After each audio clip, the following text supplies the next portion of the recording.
side today, in Proposition Team 1, we have CHIJ St. Joseph's Convent, and they are represented by Andrea Flavia William and Mira Kalasegaran.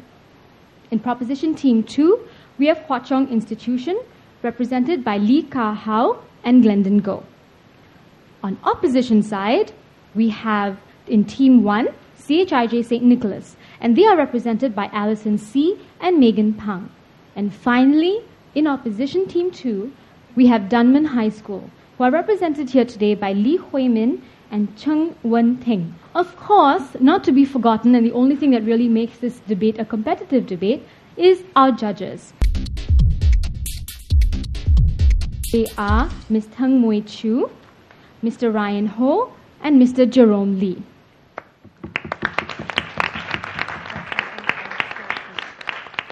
Now, as some of you will have determined from doing your preparations for this debate, today teams are simulating a budget debate that's set in Singapore's Parliament.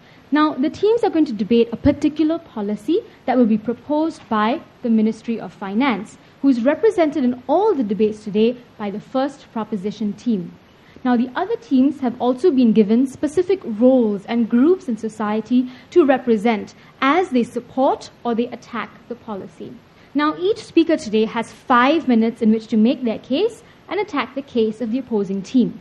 At 30 seconds into the speech, the bell will ring once. This signals the beginning of the zone in which opposing team members can offer the speaker points of information. And when I say opposing team members, I mean if you're from the prop, only they can ask you POIs, and if you're from the op, only they can ask you POIs. Understood? Just nod. All right. At 4 minutes and 30 seconds, the bell will ring once to signal the end of the point of information zone. So once that bell happens, the other team can't interrupt the speaker on the floor anymore. At 5 minutes, which is when your speech is supposed to end, the bell will be rung twice. And then at 5 minutes and 30 seconds, we get drastic and desperate. And the bell will be rung continuously while you speak. This signals that you really must stop speaking, or we will need to call in the security guards next door. Okay? That's enough of me speaking. Let's get on with the debate today. I invite the first speaker of the proposition, Team 1, Andrea of CHIJ St. Joseph's. A very good afternoon, everyone. Now, with limited resources comes the issue on resource allocation. Should we provide temporary aid by the government to businesses over long-standing industry development? Now, we as the ministry believe so. We have to approach this issue on 2 tiers.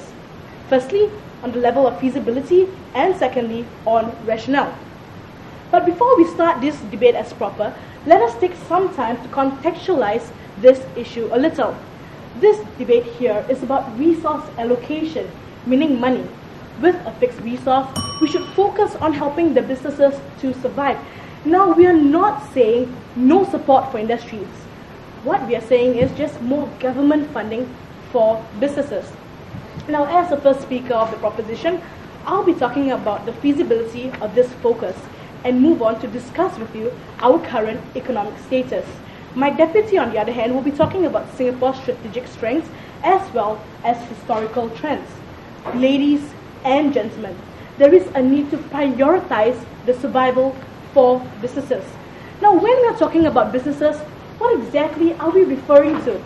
Well, we are referring to existing as well as startup companies. Now, normally, this will involve SMEs with fixed assets worth less than a net $15 million.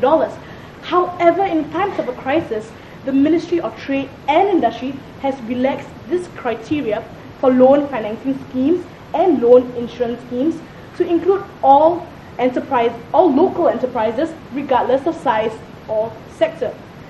Right now, we are considering the allocations of funds for this fiscal year, and we propose to continue with this policy till the economy picks up, which has been projected to take 2 years. Now, what are the types of assistance measures are we talking about?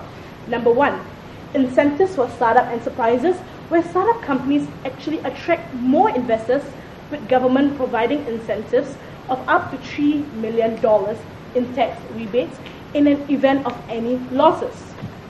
Bank loan schemes for companies. Now, in the times of a crisis, banks become more stringent with criteria for credit conditions, and the ministry has rolled out measures worth $2.3 billion to increase the government's risk sharing with the businesses. Next, tax deductions and tax incentives in various forms. And as far as insurance premiums on loans are concerned, the government will now pay 90% instead of the previous 50%. Now, these measures will ensure that companies have enough resources to continue operating, investing, and trading despite the economic crunch. Now, understanding that there's a need for this initiative, let us consider the rationale behind our decision to help the businesses.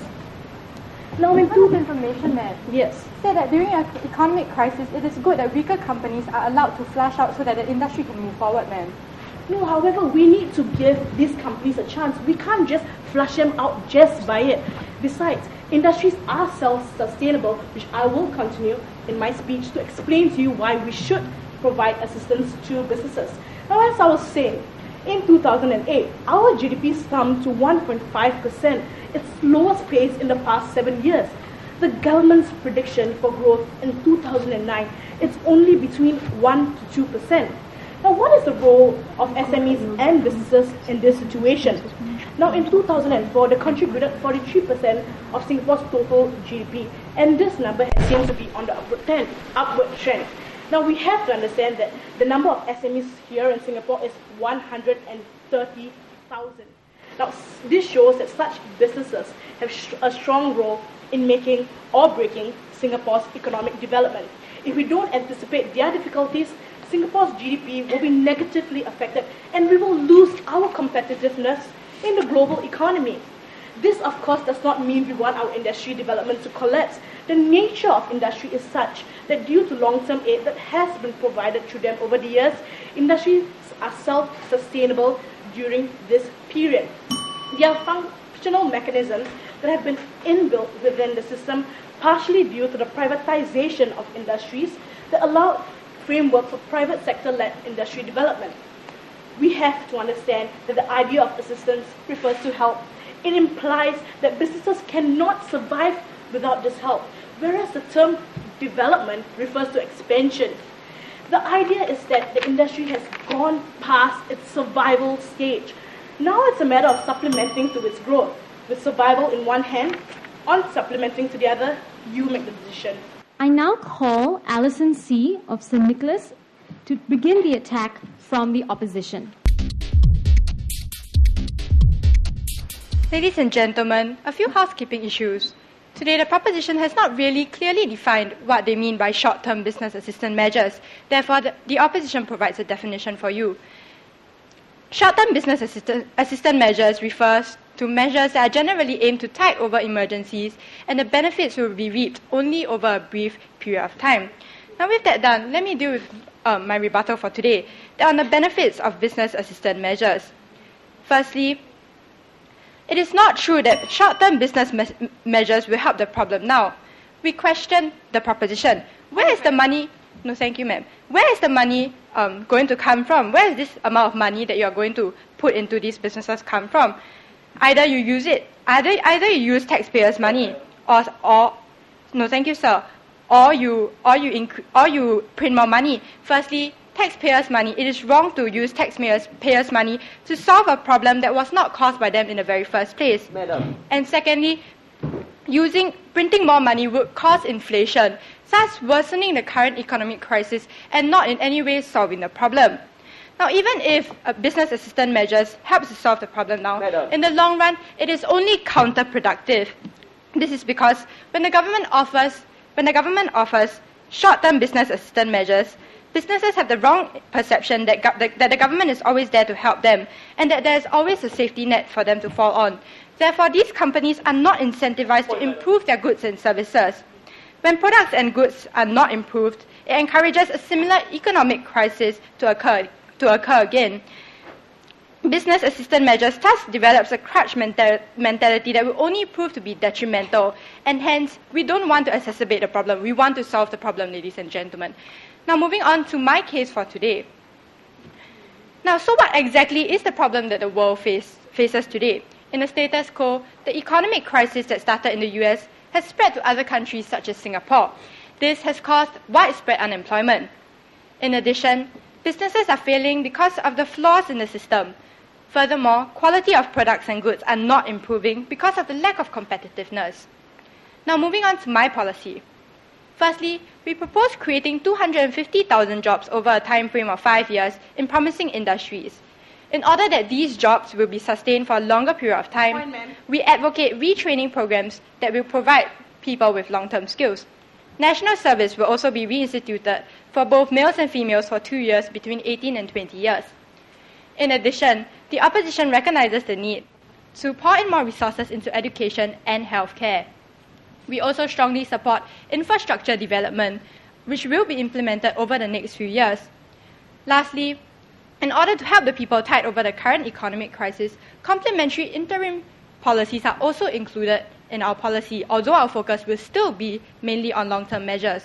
Our proposed interim steps include the implementation of a wage and price freeze for a minimum of for an interim period, and secondly, welfare benefits such as tax reliefs and healthcare benefits. Today, I will be talking about how our policy reshapes society, and my second speaker will talk about improving the infrastructure. Together, we will prove to you how long-term industry development not only helps to improve the economy, it also helps the people. Having outlined my policy, let me now move on to my point, that on reshaping society. Firstly, our suggestion of creating 250,000 full-time jobs over a 5-year period within sustainable industries is a necessary step because it builds confidence in both the workforce and the public.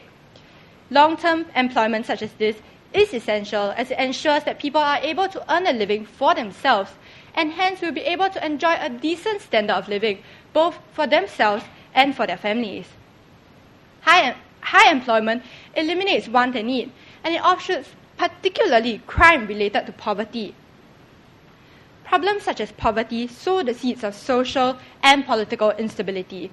Only recently, the world was shocked by news that over 1,000 Indonesians, driven mad by poverty and a fanatical need to assert their worth, drove them to Gaza to fight in Palestine for a cause 1,000,000 miles away from their own problems. No, thank you, sir. It is this hopeless despair that we as a society should eradicate and provide hope for those without hope, light for those in the darkness, and the means to support themselves for those without the means.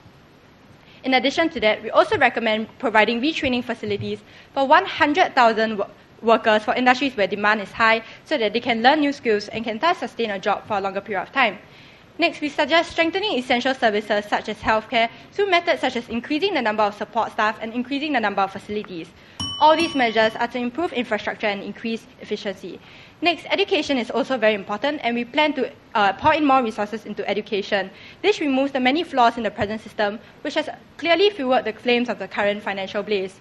Our aim is to extinguish the fire before it escalates into an inferno, while providing safeguards to that eliminate the chances of a future flare-up. If people are well educated and confident in their abilities, they will be able to improve society in the future.